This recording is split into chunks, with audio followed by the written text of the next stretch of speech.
Welcome into Stone Cold Stros. I'm Brandon Strange. I'm joined by senior content contributor for SportsMap, Charlie Palillo. Follow him on Twitter at Palillo and read his weekly column on sportsmap.com. Next to him is sportsmap.com editor Josh Jordan. Follow him on Twitter at JoshJordan975. And be sure to hit like on this video. Subscribe to the channel if you haven't already. The full version of this podcast is already available right now in audio form at places like Apple, Spotify, and wherever you get your pods. So when you're not watching SportsMap content, be sure to listen to our sister platform, ESPN 97.5 and 92.5 on your radio dial. Charlie, Josh and I got to meet one of our podcast watchers, Wilson, last Thursday at Permission Bar. So if you're in the Heights area by White Oak and you're looking for a cool spot, ask for Wilson at Permission Bar. I recommend their smoked old fashioned. They're not paying me to endorse them, but they should. So shout out to Wilson. Well, a bright spot in an otherwise bleak week around Astro World, but no reaching for any ripcord on the season. 1 week out of 26. Ominous signs, yes, but this is week 27. So shout out to the second greatest number 27 in Astros history.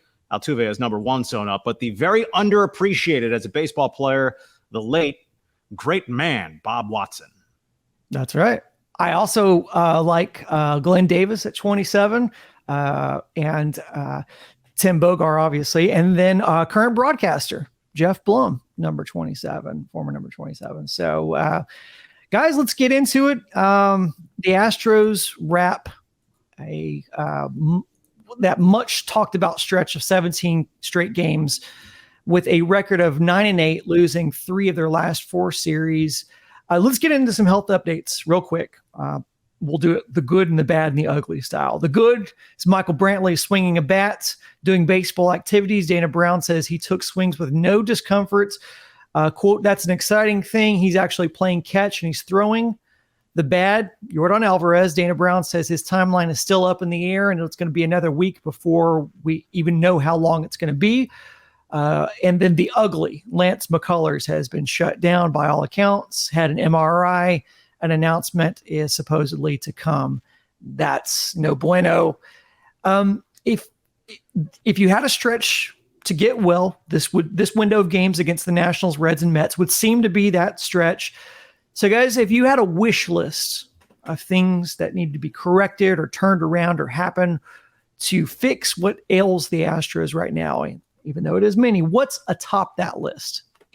Well, God's priorities are out of whack if he's focusing on fixing baseball players.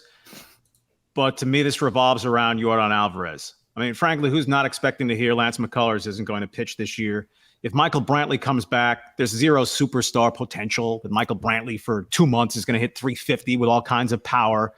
Yordan is the sun of the Astros universe. If this offense has a chance to be very good, great will take off the table the way things have gone to this point. There's a mediocre offense with Yordan clubbing.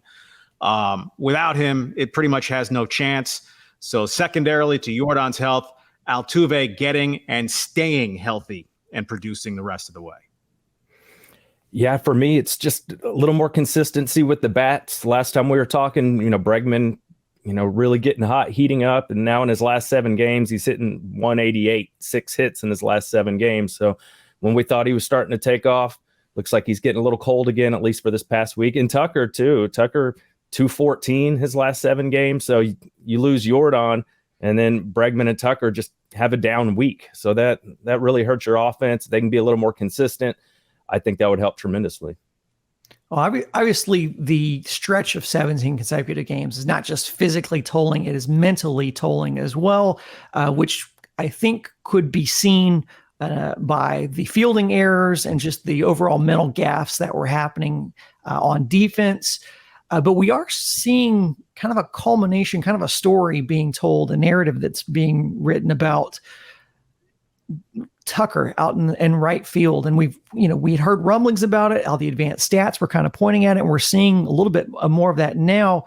How much do we really expect? Can we expect from some time off to really refresh? Because it's just a day, but maybe a day is a lot for a lot of these guys who really haven't had, especially in the case of guys like Tucker and Bregman, who have played a lot of games this season. How much can we expect a day off to really like re-energize these guys? Yeah, I would say Kyle Tucker's 26 years old without any health issues who wants 10 years more than $250,000. Kyle Tucker's been a disappointment this season. End of story. OPS of 773 heading into the National Series. That would be some 40 points lower than his worst single season total over his 3 years as a full-time starter. The previous worst last year, where he dipped down about 100 points from his 2021 season. So if we're going to put a couple of guys in the crosshairs, Tucker is one of them. The idea that he's a superstar, no, he's not. Maybe he looked like he was ascending toward that level. Well, ascension, no. He needs to get on with it. Josh alluded to Alex Bregman. Once he got hot, it's not like anyone should have thought he was going to hit with an OPS of 1,000 and hit 350 the rest of the year. But as you lose Jordan, for Bregman to spin into the tank, 4 for his last 28 heading into the National Series, a problem. Less blame, so to speak, from me to Jeremy Pena, because Jeremy Pena's never been established as a star. He had a super duper star postseason, but that's 3 weeks. Pena basically has not improved at all from his rookie season to his sophomore season. One specific area, his base stealing is wretched this season. 6 stolen bases. He's been caught 6 times. You're better off not ever trying to steal if you're going to be a 50-50 proposition. But when you look at the makeup of these Astros and coming into the season with the platform of that postseason, you know, you'd hope that Pena would at least have a pretty significant incremental improvement from his rookie year. It has not happened. Reality is the Astros aren't a very good team right now. Against everybody but the Oakland A's this season, they're 31-29. The good news is you still have 60%, almost 60% of the season left. For their problems recently and beyond, they remain on pace to win 90 games. Last season, the Rays were the number 3 wild card with 86 wins. The Angels are having a nice spurt, but are they going to rise into contention? The Mariners are stuck at 500.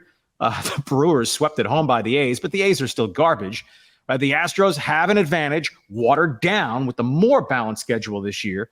But among the Orioles, the Yankees, and the Blue Jays, they're going to play each other enough with the Rays and the last place Red Sox, a 500 team. There's going to be some win-loss cannibalism in the American League East. So by Astros standards of the last few years, this wasn't going to go on forever. They weren't going to win 100 games seemingly annually in perpetuity. Well, maybe this is a team that needs to grind and get to 91 wins, make it as a wild card. Then you're on the road for that best of 3 lightning round, but you give yourself a shot under those circumstances. The Phillies did it that way to get to the World Series. Yeah, hopefully the time off, give the bullpen a little bit of rest. You know, Ryan Presley's given up a run here or there a little more often than normal lately. So, yeah, hopefully the bullpen gets back to being locked down. And, you know, I'm not too worried. I think this is a good stretch where they can make some hay. They have 15 games left before the exact midpoint of the schedule. And after those 15 games, the Astros will be in Arlington for a 4-game series with the Rangers. Coming out of spring training, I don't think many would have thought that could be an absolutely pivotal series for the Astros if they want to remain viably alive. I mean, there are collapses and surges in baseball history. But over these 15 games, and Brandon, you mentioned they start with 9 straight against losers. The Nationals stink. The Reds have a little mojo going with Ellie De La Cruz called up and some young pitching. They're not a trash team, even though they're a sub-500 team. And then the Mets here next week. And by the way, unless he breaks down, Verlander is going to start one of the games in that series. But you have those 9 games and then 2 more series ahead of the Rangers. 3 at the Cardinals, then 3 at the Dodgers. Well, over these 15 games, if the Astros don't go better than 8-7, they're looking at going up to Arlington that if they can't win that series, they could be 9-10 games out of first place when they wake up July 4th, which is the morning after that Rangers series. So if you want to go glass half empty, that's the barrel that they're staring down over these next 3 weeks.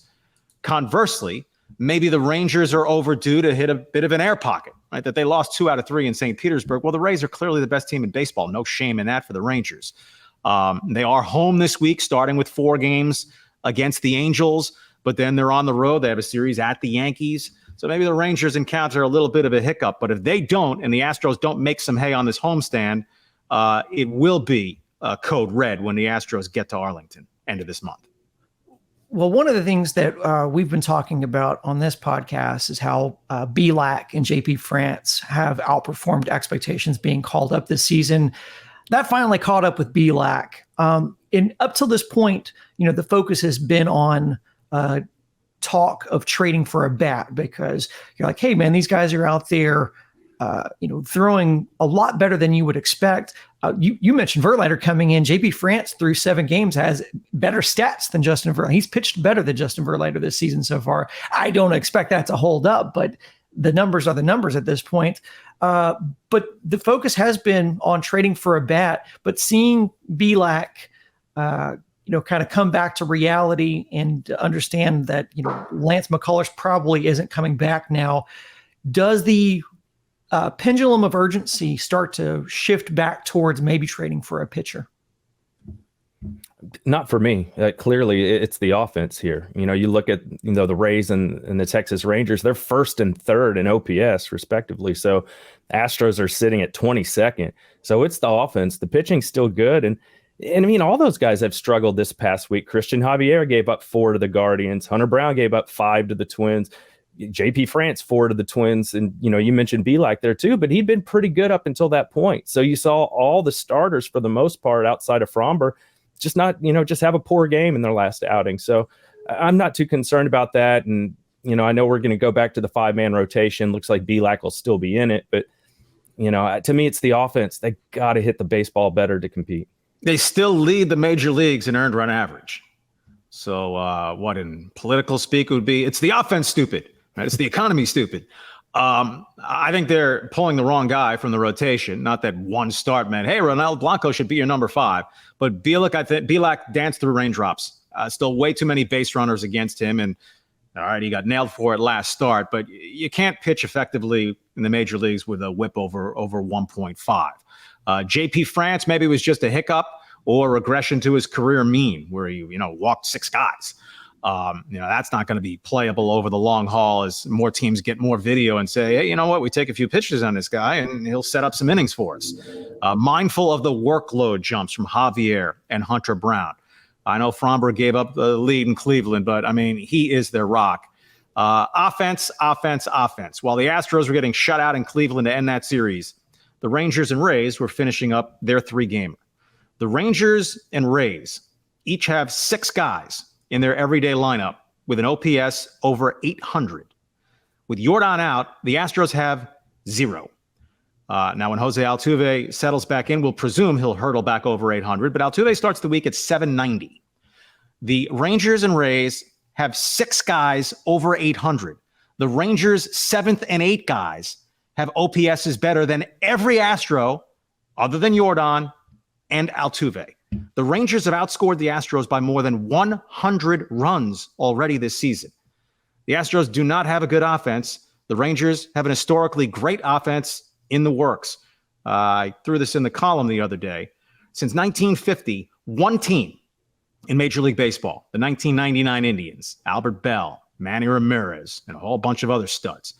The only team since 1950 to score more than 1,000 runs in a season. The Rangers are on pace to top 1,000 runs. I'll take the under on them getting there, but they're going to be well into the 9s, and the Astros are not close to that. Also, the Rangers starting rotation is about dead even with the Astros in ERA. Right? The Rangers' weakness is the bullpen, and I've mentioned here before, the Rangers are going to go aggressively upgrade that bullpen. I expect at least 2 arms to be added there. So if the Astros offense doesn't pick it up, they're not going to be in this race at the end of September. That's it for part 1 of Stone Cold Stros. Listen to the full podcast. It's up right now at your favorite podcast provider, and watch the rest of our conversation on YouTube. Check out the Stone Cold Stros playlist. We'll be releasing those videos very shortly. And as always, go Stros.